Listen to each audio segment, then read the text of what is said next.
बिस्मिल्लाहिर्रहमानिर्रहीम अस्सलाम वालेकुम डियर व्यूवर उम्मीद दे چې تاسو ټول بخیر نن ټاپک دی زمونږ human digestive system. So, the food we eat consists of mostly large and complex molecules, starch, protein, and lipid.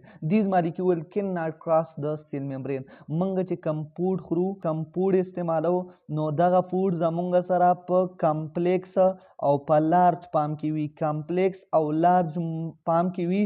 د کمپلیکس او لارج پام دا دی چې زمونږ سره ان د پام اپ سوي ان د پام اپ لیپید وي ان د پام اپ پروتین وي او ان د پام اپ سټارچ وي.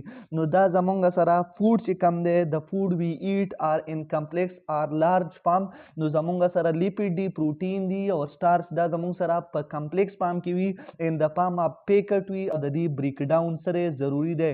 نو بریک ډاون اف کمپلیکس مالیکول از نون از ډایجیشن. چې کله زمونږ سره دا کمپلیکس مالیکول سمپل ون ته بریک ډاون شي نو دې ته زمونږ سره ډایجیشن وایي.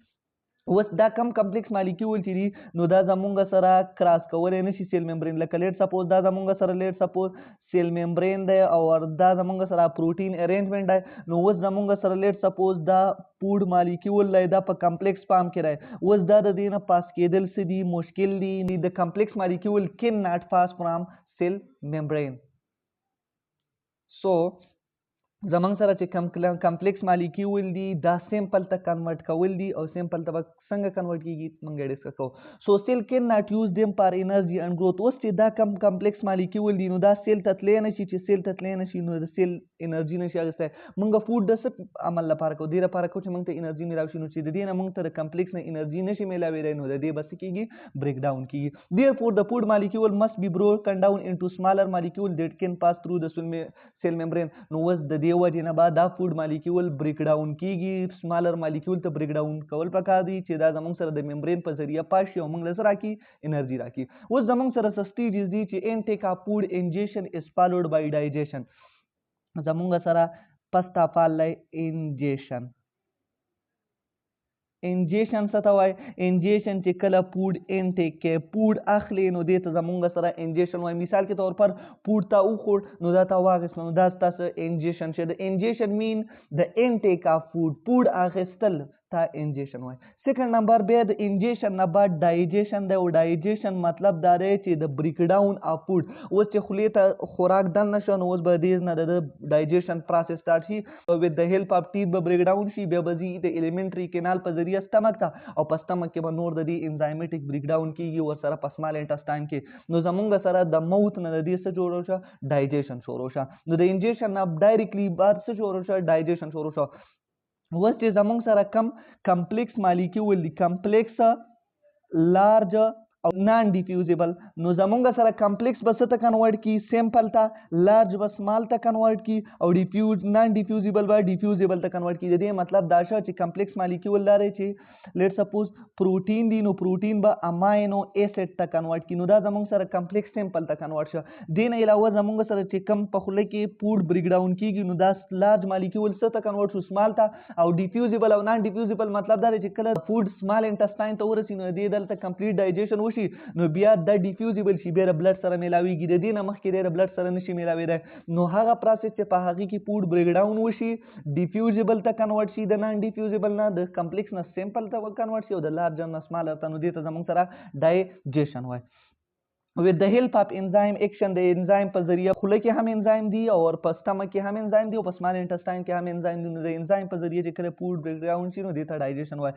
once the food is digested it is absorbed. اوس چې کله فود زموږ سره ډایجسټ شي نو دا به څه شي ابزارب شي بلډ ته به لاړ شي. د uptake of diffusible food from the digestive tract into the blood is called absorption. مثال دا ډایجسټیو ټریک دی او په دې کې فود روان دی. اوس دا زموږ سره څه چل وشه بریک ډاون یې وشه او سمپل وان ته کنورټ شو. نو دا به اوس بلډ سټریم ته چې لاړ شي دې بلډ سټریم تللو ته د وینې نالو ته تللو ته د بلډ ویسل تللو ته دې ته زموږ سره ابزارپشن وایي. نو ابزارپشن که نه څوک تپوس وکړي چې څه ته وایي نو چې کله فود بریک ډاون وشي نو بیا زموږ سره چې کله دی بلډ ته موومنټ شروع کړي بلډ ته لاړ شي بلډ یې واخلي نو دې ته زموږ سره ابزارپشن وایي. سو ابزارپشن زمونږ سره چې کله د فود مالیکول بریک ډاون وشي او د بلډ سره میلاو شي نو دې ته زمونږ سره ابزارپشن وایي. د بلډ ترانسپورټ د ابزار فود ټو د باډي ټیشو ویر اټ ډیفیوزز انټو د سیل. اوس زمونږ سره به څه چل کېږي، دا بلډ به ترانسپورټ کېږي، فود ابزارب کړو نو دی به اوس دا بلډ ترانسپورټ کوي چېرته، ټیشو ته، او دی به زمونږ سره سیل ته کېږي. نو چې کله بلډ زمونږ سره ابزارب فود ټرانسفر کی ټیشو ته نو د ټیشو نه به سیل ته لاړ شي او زمونږ سره به داسې کی یوټیلایز کی. سیل یوټیلایز د فود مالیکول اکارډینګ ټو دیئر سپیشلیټیز اینڈ نیډ. اوس به سیل څه چل کوي، سیل به دغه انرژي دغه خوراک به د خپل ضرورت مطابق څه کوي، استعمالوي. فود مالیکول کین بی اکسیډایز ټو ګیټ انرژي آر چینج ټو میک نیو مټیریل فار ګود. اوس به زمونږ سره اکسیډایز څه ته وایي، چې کله دا فود مالیکول لاړ شي د دې سره اکسیجن میلاو شي نو اوس به دی زمونږ سره څه چل وکړي، دی به یا موږ له انرژي راکوي یا به د دې نیو میټیریل جوړ شي چې هغه زمونږ په ګروت کې څه کوي، مدد کوي. نو زمونږ سره سیکنډ خبره دا شو چې کله فود مالیکول زمونږ سره سیل ته ورسي نو دی به اکسیډایز شي، مطلب اکسیجن به ورسره میلاو شي یا به دی موږ له انرژي راکړي یا به داسې نیو مټیریل جوړ شي چې هغه به زمونږ سره په ګروت کې څه ورکوي، مدد راکوي. دس پروسیس از نون از اسیمیلیشن. دې ته اسیمیلیشن وایي. نو که څوک درنه تپوس وکړي چې اسیمیلیشن څه ته، تاسو به دا وایي چې د پروسیس اف اکسیډایزینګ اف فود ټو ګیټ انرژي آر چینج ټو میک نیو مټیریل فار ګروت از نون اسیمیلیشن.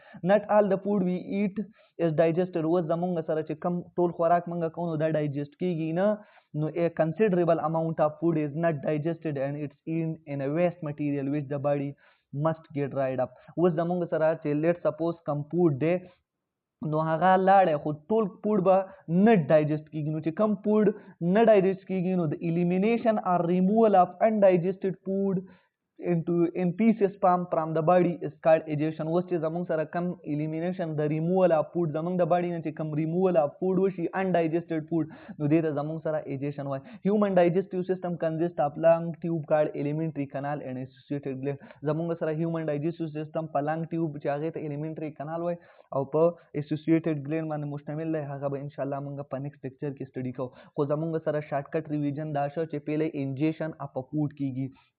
انجیشن څه ته وایي، انټیک اپ فود. انټیک اپ فود څه ته وایي، چې کله موږ فود والو نو دا زموږ سره انجیشن شه. د انجیشن نه به ډایرکټلی ډایجیشن شروع شي، په خوله کې به بریک ډاون د خوراک شروع شي او تر څو سټمک سمال انټسټاین پورې به د دې څه کېږي، ډایجیشن کېږي. نمبر سیکنډ پکې ډایجیشن شه.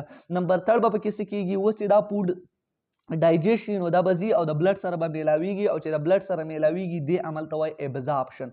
نو تھرډ نمبر زموږ سره ابزارپشن دی. نمبر فورث اسیمیلیشن دی. اسیمیلیشن څه ته وایي، اسیمیلیشن دې ته وایي چې د دې فود سره به یا اکسیجن میلاویږي او بریک ډاون به کوي او انرژي به راکوي یا به د دې نه داسې نیو پروډکټ جوړیږي چې هغه زموږ سره په ګروت کې څه ورکوي، مدد ورکوي. نو دې ته زموږ سره اسیمیلیشن وایي. او بیا زموږ سره اوورآل فود ټوټل فود نه ډایجسټ کېږي نو چې کم فود پاتې شي نو د ریموول اف د پاتې شوی فود از نون ایز egestion. صحیح شو. یا د removal of waste material from the body is known as egestion. So it's all about the introduction of human digestive system. امید دی چې ویډیو به مو خوښه شوي وي. که ویډیو مو خوښه شوي ویډیو لایک کول مه هېروئ، کمنټ باکس کې کوېسچن هم کولی شئ، چینل سبسکرایب کوئ، د بیل آیکن دباو کوئ دې لپاره چې زموږ نوي ویډیو زر تر زره تاسو ته ضرور رسي. Thank you. Goodbye.